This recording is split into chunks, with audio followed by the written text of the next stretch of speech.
Hi, everyone, and welcome back for another season of Circling the Rabbit Hole podcast. I don't even have words. This is beyond amazing that we're back for season 3. We've taken a little bit of a break, mostly because you know how the country has been. And I think it was important for us to take a step back, exercise our civic duties, and then come back in to continue having conversations on the podcast. So thank you so much for your patience, and thank you for tuning in as we start the new season. And the best part about this episode is we are completely on topic. Today we're going to focus more on mental health as opposed to SRHR, because I feel like where we are psychologically as a country is something we need to talk about.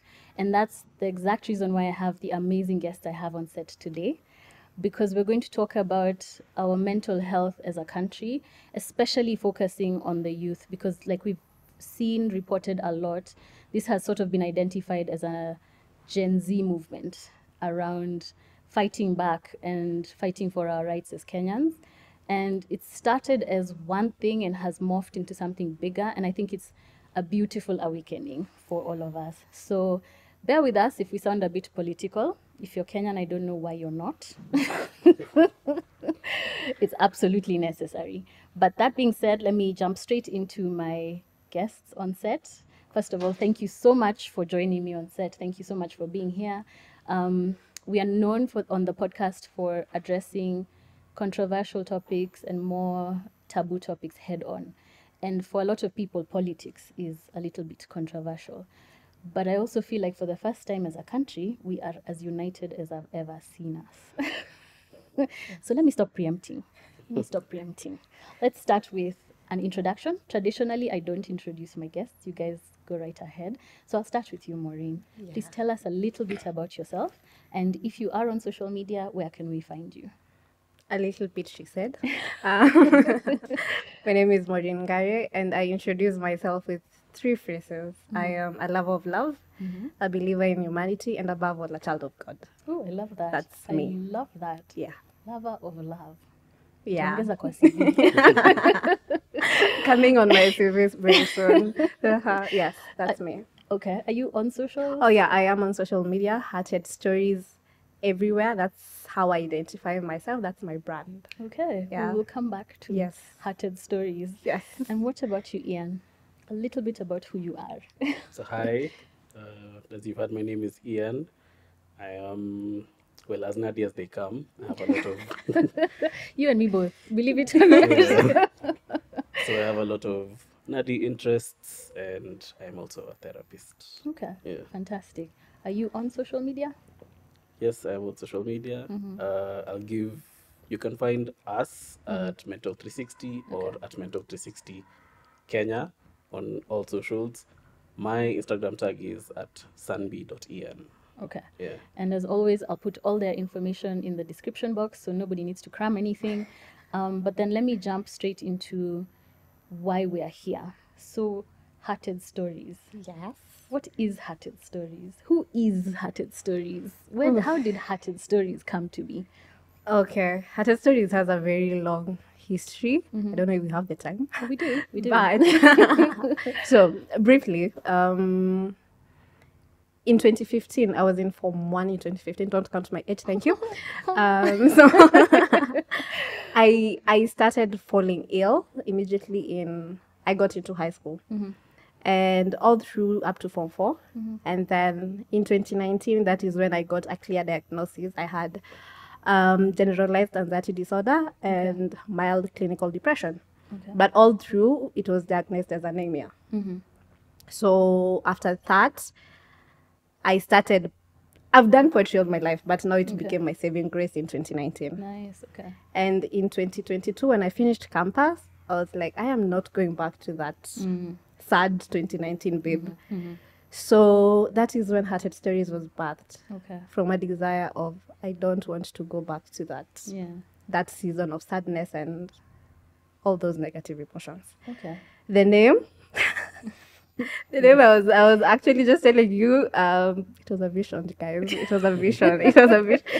I had a lot of names, but one day I just woke up and I was like, let's go with Hearted Stories. Yeah. And that's where we are here. Right, okay. Yeah. Me, who's done BTS research, me here was assigning deepness from the heart. Hearted stories we share from The heart. That's where I came in with this. So at least it can be interpreted in different ways. It also means that because there are stories that are from the heart, so I love it. I it love means it. that. Okay. But from the basis, I woke up. You woke up, it was a vision. It was a vision, guys.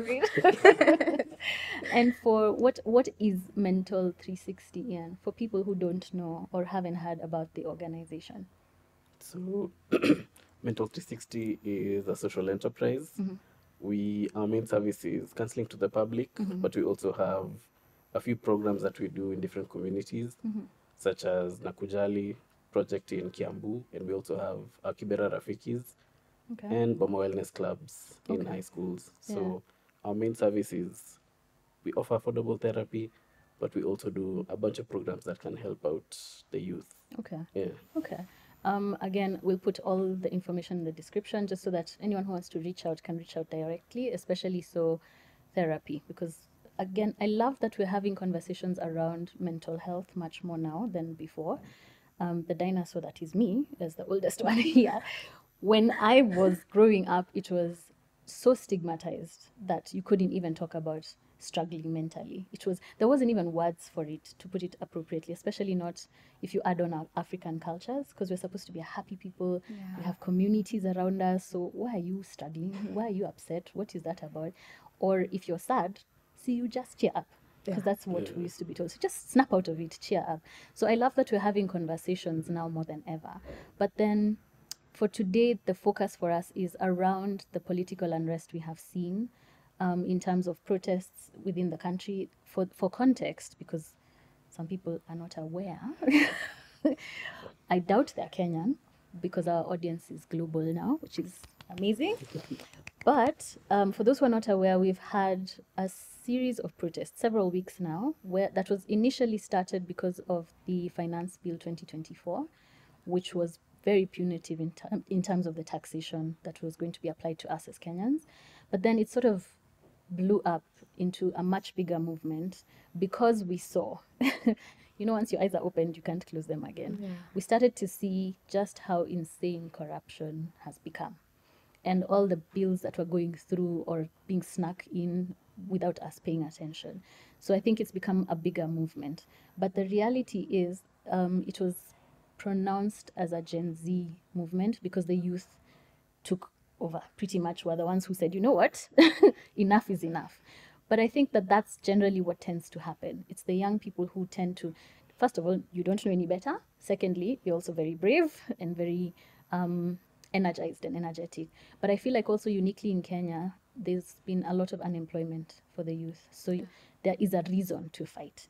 But sitting in the Gen Z space, kwa sababu umetuambia miaka yako bila kutuambia.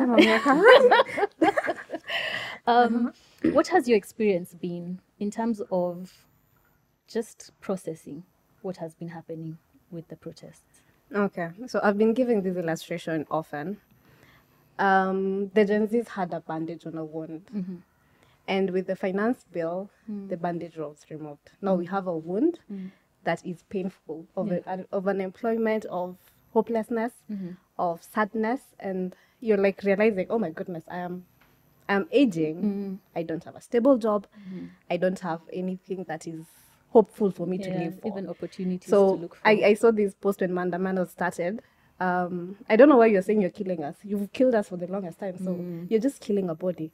And that is what is happening. That is what is fueling this.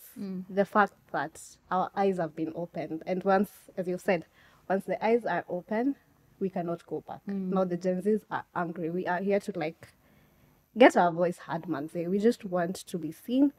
We want to be for people to just come and notice we are suffering. Yeah. The wound is out, the wound is painful, and the wound is eating us up. Yeah. Yeah. So there's no choice but to fight, essentially. There are two options. Okay, there are two things. Not options. Not options. The other one is really bad. It's either they will kill us and kill us entirely, or hold us and hold us entirely.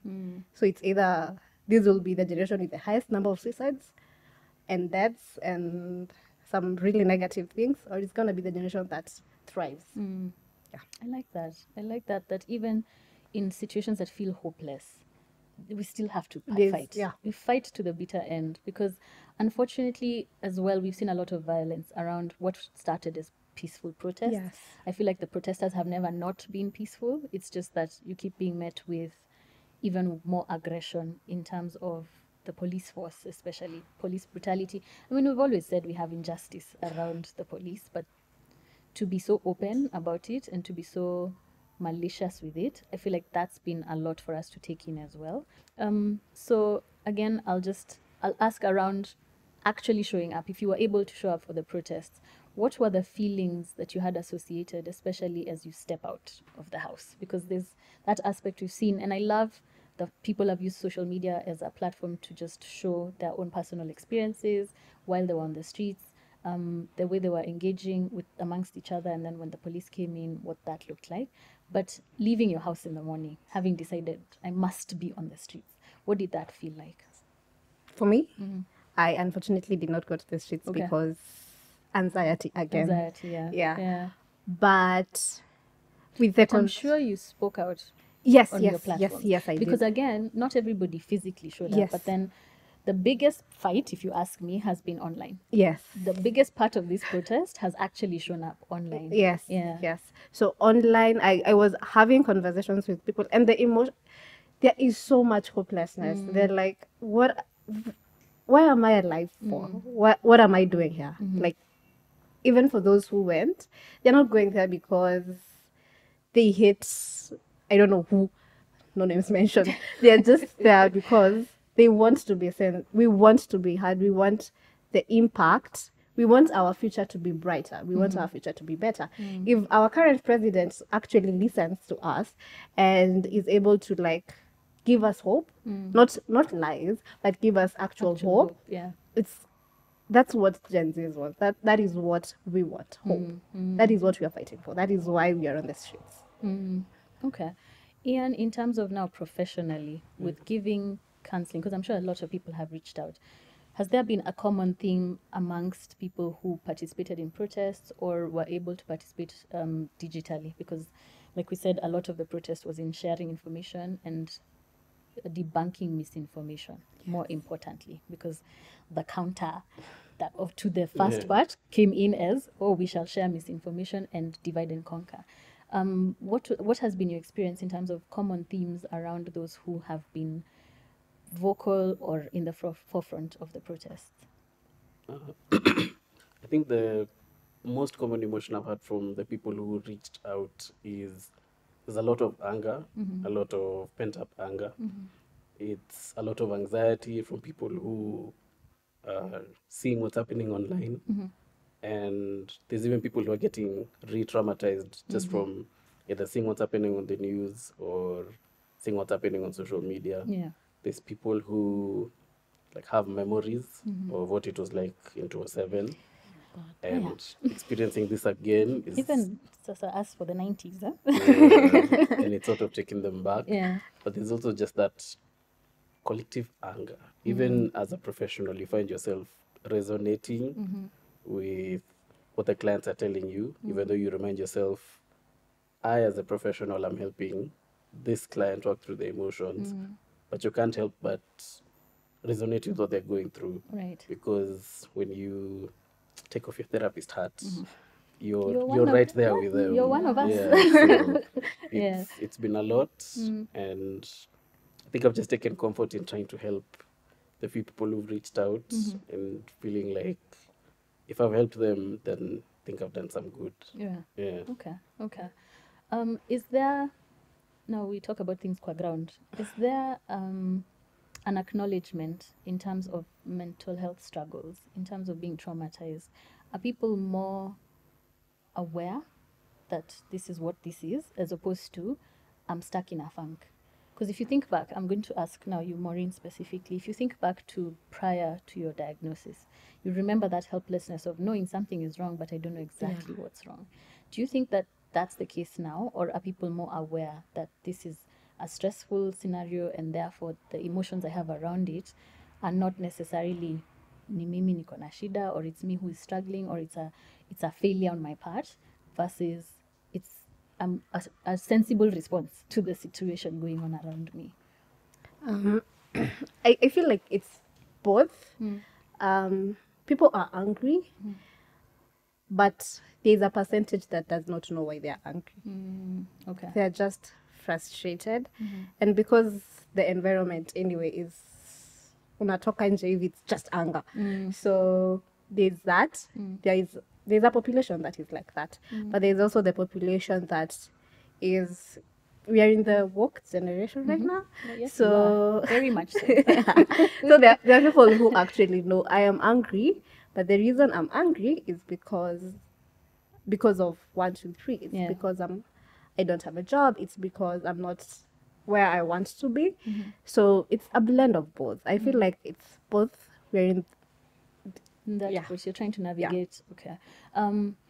Now, to what I have seen, the work that you've been doing, especially around the protests, in terms of sharing words of affirmation, sharing encouraging content, how do you feel that plays a role in terms of the dynamics, the big picture of what's happening? Hearted Stories is real, and I sound like a politician, but we're noticing. We're taking notes. Like 2027. Okay, that's a joke. That's a joke. But my goal for this was to create a safe space for me. But right now, it clearly is bigger than me. So with whatever is happening right now, I get a couple of DMs of people telling me, this thing is weighing down on me and I don't know what to do. And I have a couple of therapists that we work with who are able to, help them where they can. But for what I do, Hearted Stories, you might not be able to directly reach out to me because of fear of being criticized or discriminated. But at least if you come to my page, I try my best to have something for you that will maybe boost up your spirit, make you feel loved, appreciated, seen, and worthy to be here. Okay. Yeah. Okay, that's fantastic. And I love that you've chosen to step outside of yourself, because a lot of times it's easier to fall back in, especially. So I'll lean on Ian here just to emphasize or to correct if I'm wrong. But most times when you are suffering with extreme anxiety, some depression, extreme sadness, you tend to fall in.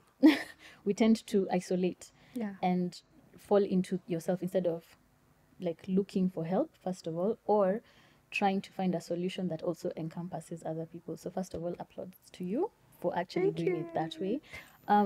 Professionally, do you think that that's of help? Let's start there, because there are also people who minimize that kind of just affirmation and words of encouragement.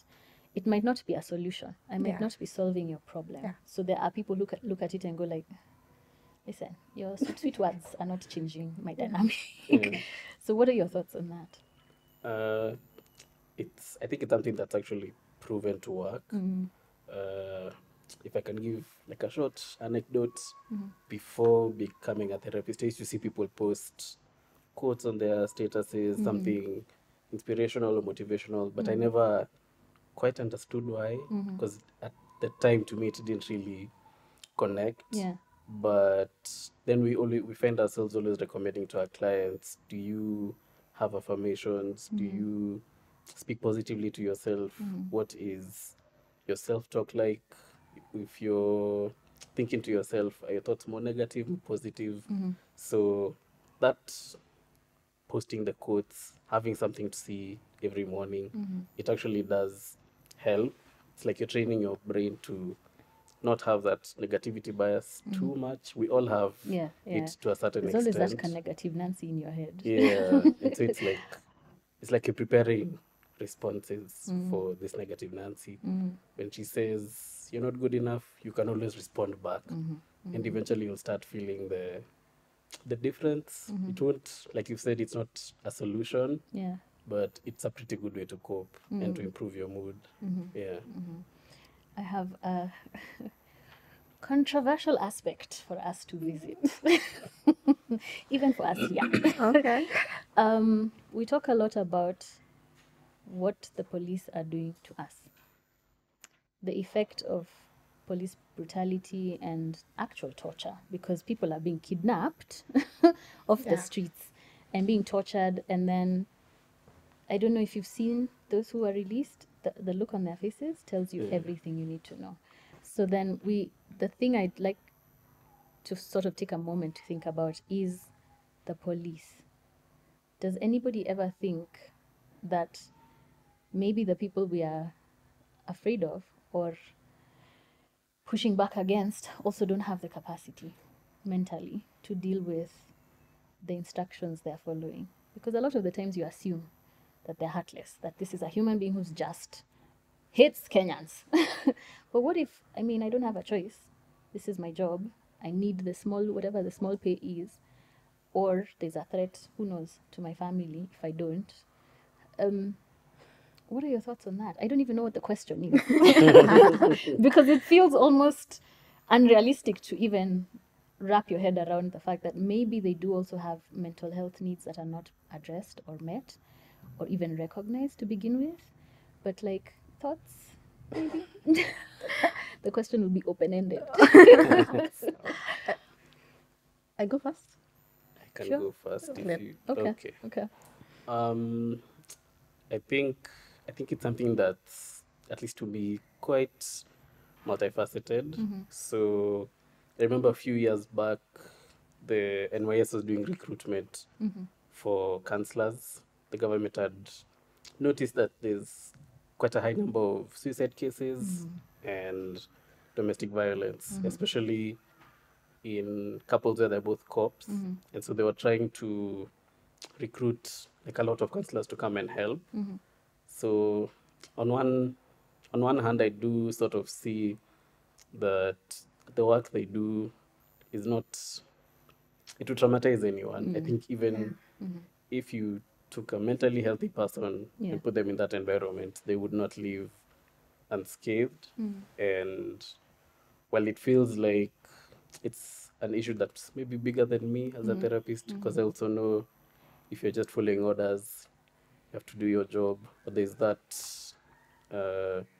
maybe not explicit but implicit need to, you've just joined the force, you're young, huwezi leta kichwa because your superiors wataleta shida. Even the training they do, the recruitment, it's quite, I don't say dehumanizing, but it's supposed to break you down. It tends to pretty much be, because again, in order to do some of the work, we tend to interact with them in healthcare a lot because of bringing in injured people or responding to a murder scene, and they have to collect the bodies and deliver them to the mortuaries. It's even on the best of days, forget protest days. Sometimes you look at the work they have to do, responding to accidents. Have you ever thought that the first person who responds has to deal with the body? Yeah. Things like that. So we don't think in that context. I'm not, again, let me be clear. I'm not making excuses for anyone. I'm asking questions. Okay. But you do have a point that sometimes even from the point of training, there's a bit of dehumanization around it. But to the average Kenyan, do we think like that? Do we look at the police and think, maybe They're you just need human. therapy? It's hard to think like that wakati amekushika kwa makosa. I think it's, I feel like I would default to, as a therapist, I will see the mental health aspect, but as a Kenyan, I understand it's something very systemic and something very ingrained in, from the training, from just the way it's set up. So if they come to me as a therapist, I'll do my part, but sometimes it's like you're taking a, how do I put it, a defense position. Or like you just default to, I'll help you with the mental health challenges or struggles that you're going through. But when I leave that office, I also understand the way the police force has been set up. It'll take a lot more than people like me to help the police force to improve. What about you? You look like you have an opinion. This is the activist in me. Yeah. It's just being unleashed. Feel free, Yeah. feel free. But I feel like the system has really failed Kenyans at a wide range because police officers, right? They're not like the minute you put on that uniform, you just forget you're human, man. You do, and if we continue like that, then even if you deploy the whole of the country to be therapists to the police It officers, doesn't. they will still Yeah. they will still have domestic violence. They will still commit suicide. So I don't know how they can be helped because it's a huge problem and it's not necessarily their problem. It's just that the government and well, if you leave the police job, which is assured, and you come out here and you hustle with us, you're gonna suffer. So As badly, if not worse. it's bad. So they're just between a rock and a hard place. So as a Kenyan, I do not appreciate you, but as an activist, I understand you. Me, all Yes. I'll just say is, as a Kenyan, stop killing us. End of story. Just stop. No, I had someone say there are days they are told like you need to bring this number That's of the problem. record Yeah. of dead people like us. So How is that the guys? end point? How is that the milestone for the day? Tick I this off. know, My deliverables like you've today. killed 10 I went people to and then the protest and I killed X number of people. That's truly horrible. Truly, truly horrible. I hope that's not true. But yeah, if it is, truly. they're failing us really big. Yeah. But hugs to you guys. Then Yeah. the next question becomes even worse. Mental health and politicians. Oh, Therapists, do you think they need you? Ama ni sisi tu tunaona kuna shida. I mean, of course they do. It's like we're telling people you can come if you want. It's voluntary. Yeah. It would be very hard to reach out to like the county and tell them we'd like to offer therapy to the MPs. I don't know how many would take us up on maybe that. you should try. Maybe you should try. Could try. Maybe you Yeah, should, that's a good opportunity. Maybe. I'd like to know what the response is. You know, maybe Please, when make you do- assumptions. And Yeah. we When don't you know. do, please come Let back us here know. and Let us know how I that will, went. let I us will, know. I will. Yeah. I think they definitely do. I don't know how high stress their occupation is, maybe compared to something like the police. But if they're dealing with their own issues, they could. But then again, it's so hard to separate. They need the help, but they also the kind of work they're doing is it's like it's against us. They aren't really in support of the people who put them in office. So it's like once someone gets in, how Become can very itashibaje? selfish, yeah. How can I make this work for me and serve my term? Hata nikitoka at least najua nimekula ya kutosha. So it's something that's very, very conflicting, but you'll never, or at least I will never say nobody can come. Everyone needs therapy. Or maybe not everyone needs therapy, but everyone who wants it should come see a therapist. Yeah. Yeah. Okay. Advice, Maureen, maybe just coping. Let me add something on that. Your face is telling me everything I need to know. Okay. I Tell just us. remembered a meme. Okay, I am online a lot. Yeah. Someone had said, before you get into a political seat, you should first go heal your childhood trauma. These people are just, a majority of them Wow. have things they're struggling with Yeah. and they've not dealt with. So the minute you come into power, your first thought is me. I'm here to take power it. is very corrupting. Yeah. So the minute you just get into power, all you're thinking about is me, bro. We all gonna die. Like, just think about other people for a minute. So the problem is they've not dealt with their traumas, and they are projecting it on. The minute that you're in power, you have the ability to project on so many people. Now you're traumatizing someone because you were traumatized. Cycle continues. So healing will probably start with them. We can hope for the best. Let's hope for the best. Here we're talking hypotheticals. We can Yes. only just hope for the best. But then approach to or advice to fellow Gen Zs, Maureen, in terms of how to cope.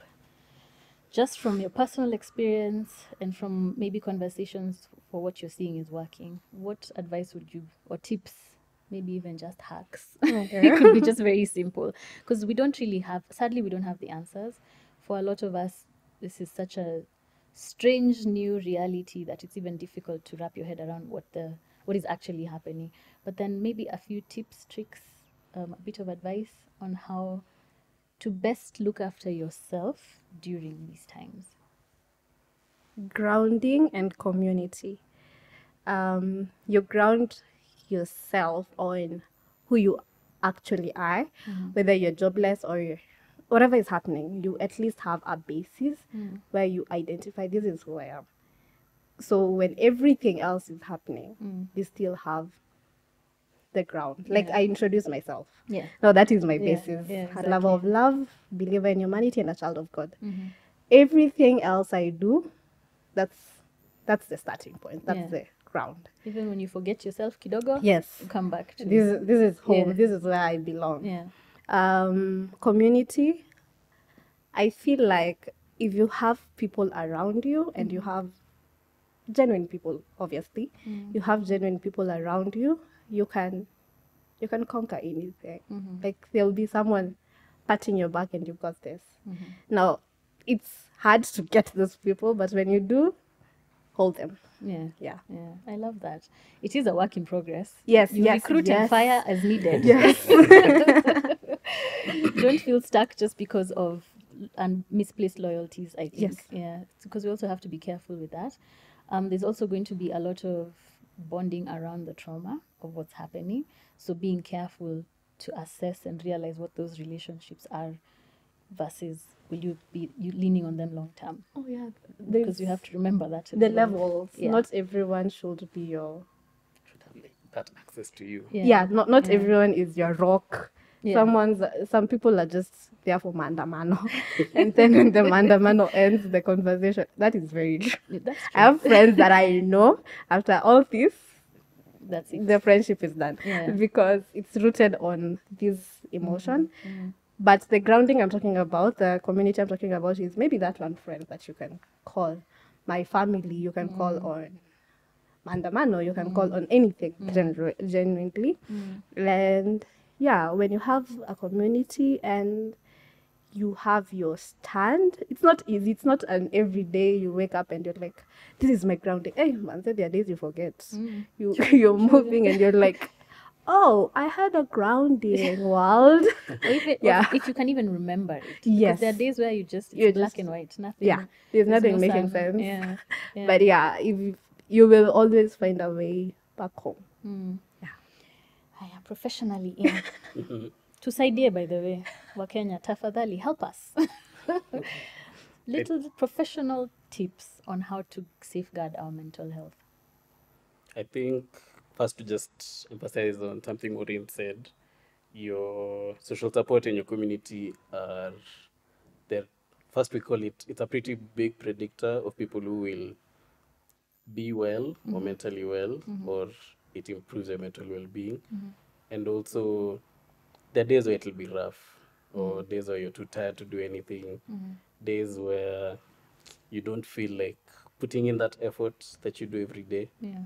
And it's that community that you form that you will end up leaning on or relying on. And it's not a crime to rely on other people as long as these are people who've got your back and are also there for you in your time of need. It's not, I know people sometimes feel guilty, like I'm over relying on people or I'm asking for too much help, when most of the times you've only asked for just help and Yeah. it's okay. Yeah. And I think also plan or know when to take breaks. This can be not exhausting per se, but no, let me say exhausting, like Draining. emotionally Yes, exhausting. Emotionally, mentally, it can Yeah. really drain you. It can really drain you. And I've seen this phrase a lot on social media. It's a marathon, not a sprint. True. So taking a break today doesn't mean you won't put these efforts back into like the protest or social media tomorrow and the day after that. Because while we all want the same thing, it shouldn't be at the expense of your own mental health or your mental well-being. And another way to look at it is, if you being in the future and being well means things will progress, then do it for that version of you that will have the energy to actually put Oh, I effort. like that. Yeah. That's such a brilliant way to look at it. Yeah. Okay. So it's okay to take a break, to rest. You're not betraying your Betraying the comrades or cause. anything. Yeah, Yeah, yeah. betraying the cause, Yeah. because we still need you. Yes, we do. Yeah. So please take care of yourself. Okay. And also, you can reach out for therapy. Yeah. Or, yeah. That's a big or- one. Don't be afraid of therapy. Yeah. Yeah. Or even just reach out to helplines. We are on the other side of the line. We are willing to help. There is nothing too small or too embarrassing to tell a therapist. So if you feel like, niko stressed, lakini kila mtu ako stressed, but it's you who's stressed. Yeah. If you want keep the help, minimizing your own struggle. yeah, if you want the help, reach out to us, and we'll help how we can. Yeah. Okay. Is there any judgment around therapy, do you feel? Because, like you've mentioned, for some people it's internal, it's internalized that if I reach out, then I'm lesser than, or I'm failing, or I'm weak in some way, or I'm disappointing, whoever others are. Do you feel like that's still there now, in as much as we talk about mental health as much as we do? Because we usually say the more you talk about something, the stigma also reduces. But is that actually true? For one, it is true. I can visibly see the stigma reducing. There's a lot of the resistance we meet is mostly, yes, I know mental health is real and people need this help, but it's never me. Yeah. Acha watu wengine waende therapy, mi not niko my sawa. own. Yeah. Or let me just tag it out. My problem isn't a problem that really requires a therapist. And you just keep doing this every day until it worsens and worsens, and then now life chooses for you to when you actually see the therapist. Yeah. Or even for doctors, for end of the checkups, after a while your body will choose for you when you need to see. I feel like people tend to be better at servicing their car as demanded, but forget they have to service their body and their mind. Yeah. Every 5,000 kilometers, mechanic, I need to service. But once a year, doctor visit. That's too much. Do we even think about mental health check-ins if that's the mind frame we have around even physical health? That becomes the question. Maybe not yet, Yeah. but we're working on creating that awareness. I feel like I've seen more openness in younger people, especially people who grew up already seeing this on TV. Maybe they didn't know what mental health was, but they were already familiar enough with it. Or people who didn't grow up around ile stigma ya huyu alirogwa, or it's a curse for the wrongdoings they did or their parents did. Becomes a little easier. So I feel like that stigma was sort of slowly getting rid of, but now the one where people maybe minimize what they're going through, or feel like it's for others. posh people who can afford it. Yeah. Or I'm just going to come and talk to you about my problems and then I pay you. Umenisaidia aje? Shida yangu ni pesa. How have you? Have you And I've adapted? paid. And I'm paying more. Now I've paid you. Have you helped me? So there's still stigma. I feel like there'll always be stigma. I don't know if that's pessimistic, but it's reducing. At least I feel like it's reducing compared to like maybe when I was in university. Right. Yeah. And then you bring up a very important aspect to it, because we are addressing mental health, especially now in the youth. How expensive is therapy? Because, we say we provide affordable therapy. However, what does that mean? Especially for, again, we're talking to people who are struggling to get employment, struggling with side hustles and hustles that are really not, especially not now, paying as they should have been. We have small businesses and even bigger businesses shutting down for the first time in a long time. So if I know I'm spiraling and I know I actually want help, what is affordable versus what is expensive, because that's now the entry point of whether or not, maybe that's the only thing that's holding me back. I'm assuming that therapy is expensive. So I think it's like a bit of both. Genuinely, in Kenya, therapy can be a bit expensive. And it's not just expensive, it's also not as accessible. We are lucky we're in Nairobi. Yeah. Most of the therapists Oh, yeah. are within Nairobi. Oh yeah, that's true. Whenever you talk to someone who is outside of Nairobi County, finding the therapist becomes harder and harder.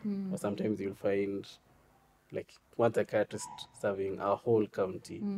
So And again, when you think about it, a psychiatrist's role is not talk therapy. yeah. So again, you might have access to a psychiatrist, but that's not the service that you need. You're not necessarily in need of medication. So then that's a big gap. You still don't have the person you can reach out to, the counselors, the therapist to talk to. Yeah. But yeah, that's a big point. Outside of Nairobi, I mean, here I feel like you're spoiled for choice. Do you want it in person? Do you want it virtual? Yeah. Do you want it Yeah. private versus public facility? You kind of have a bit of access. But then even here, so let's talk about Nairobi specifically, money-wise, what is affordable therapy? So then here, this is where you plug Mental 360. This is my cue to plug. Hapa we're Yeah. shameless about plugging. Okay.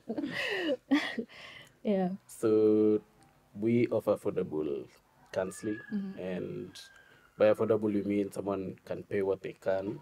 So you're able to set your own price point. Okay. When people hear that, they ask, "So mtu anaweza lipa tu 2 bob?" But most people normally pay. They feel like if they can pay 500, that's what they give. Okay. So most people will give within a certain range. I know there's therapists who charge up to like 5K, 10K. So they might have that perception that like I'm a therapy in 5K, let me Yeah, let of me just course. like Hiyo it ni out. food ya Yeah. mwezi. Yeah, but we charge what you can, and even for the people who are unable to pay, we'll still offer therapy to them, because it's better that person gets help than I wasn't able to afford, so I left therapy, because we realized it's a genuine gap, and a lot of people can't afford therapy, especially in this country, in this economy. Yeah. It's not easy for most people to Yeah. pay the high prices that people charge. Yeah. But then access to, because now we had a conversation off set that I'm going to bring in now, access to other ways to safeguard your mental health and wellness is something we can also talk about, because we'll talk about therapy, and like you said, there are some people who just say, I just go sit and talk to someone, a stranger, about my problems. Are you crazy? Maybe you're the crazy one for suggesting it. Yeah. But what other work are you doing that plugs into mental health, mental wellness, without necessarily sitting in a therapy session? We are offering art therapy, expressive arts therapy. She's a consultant. It's free of charge. It normally happens Saturday or Sunday. So things like drawing, dance, yoga, she's able to do all those. She is in training for art therapy. So there is that. We are also doing film screenings for films related to mental health. The next one is on August 15th. Okay. Shameless plug. Shameless plug. I And shall be there. Yeah. Shameless plug. please do come. Yeah. And we're gearing up to an event called Cradle Arts. It's happening in October, so it'll be more experiential. So we'll invite artists, all sorts of like multifaceted artists. Please come. Me, Said I'm you're a already poet. there. This Like is your I'm official already there. invitation. Like I'm already there. All are welcome. Yeah. So not everyone has to come and sit and talk. Or some people feel like, while I benefit from that, I wish I could also do other things. Yeah. So those are Something like you said, we're taking a break. Can I do it in a healthy way and engage in things that make me happy, that bring me Yeah. joy, so that I can de-stress a bit before I plug back into the movement? Yeah.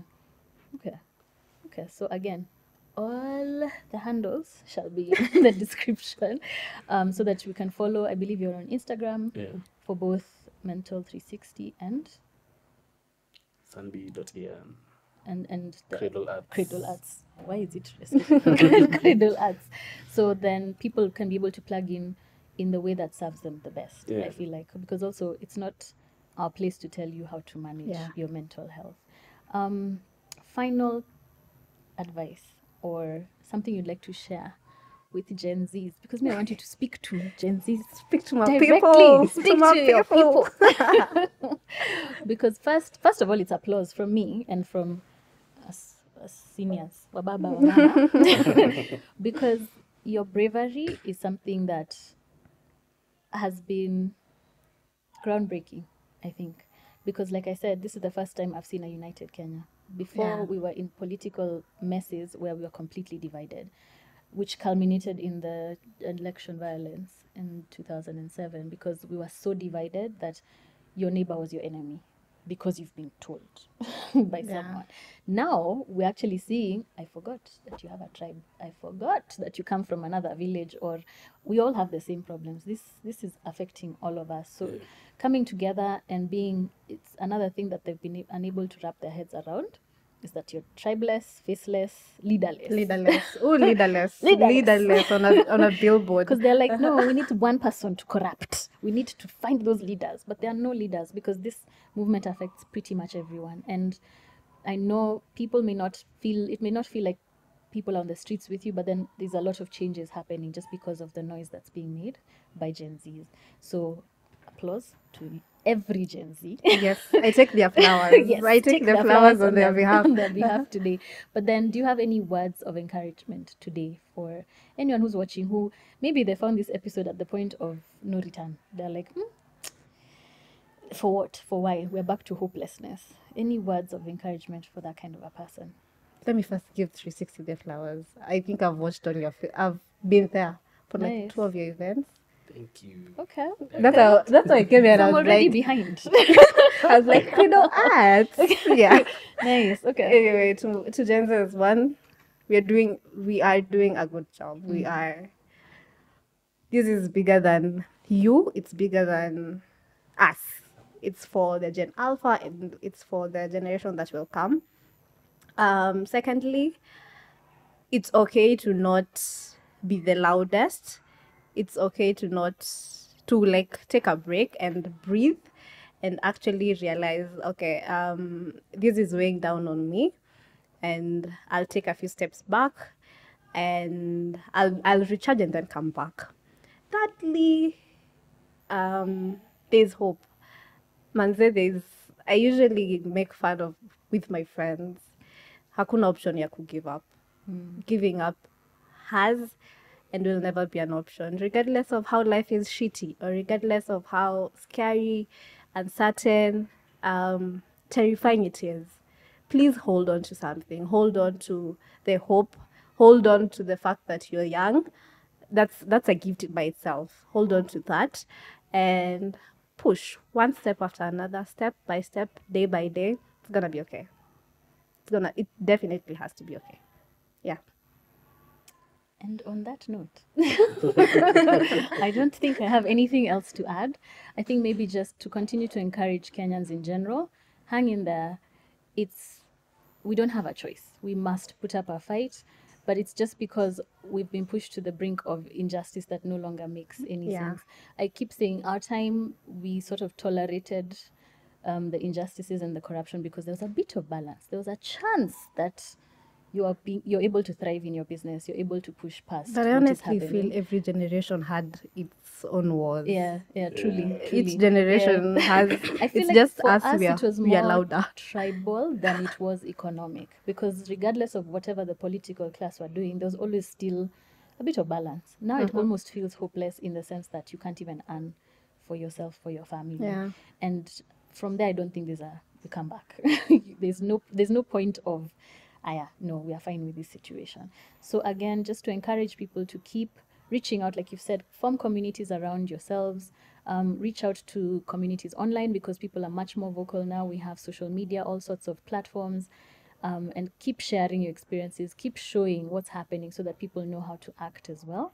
And then for actual professional services, we will plug Mental 360 specifically today, that you can reach out to them, book yourself a session, have a few, start the journey to have a little bit of help. It's not a bad thing to seek help.